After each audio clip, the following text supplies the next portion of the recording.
يا مساء الفل عليكم، ازيكم عاملين ايه؟ معاكم وزة الفحار من قناة وزة الفحار. النهاردة ان شاء الله هنعمل مع بعض طريقة بطاطس سهلة وبسيطة وحلوة جدا.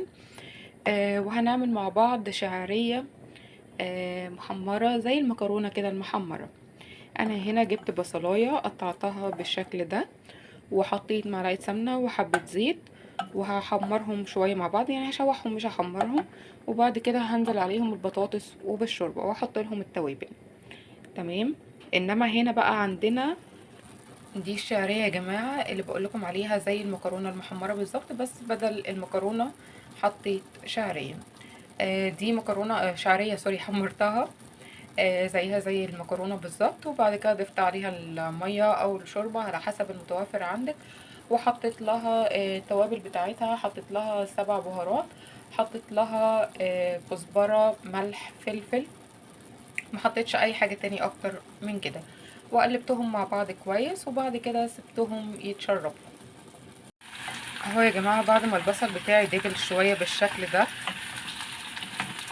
بالشكل اللي انتوا شايفينه ده، انا نزلت عليه بالبطاطس وانا مقطعاها سلايزات كده.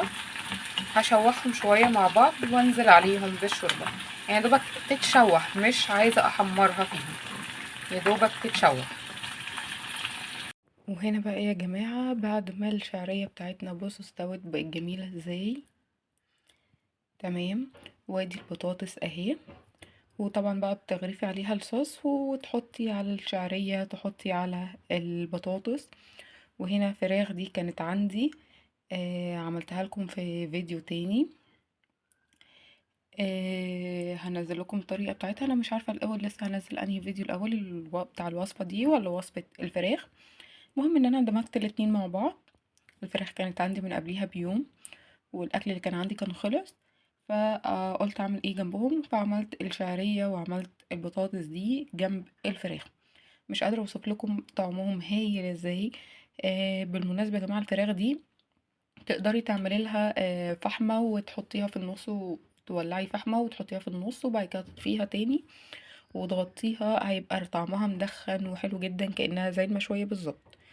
اوكي، في النهاية لو عجبكم الفيديو بليز لايك وشير. كانت معاكم وزة الفحار، باي باي.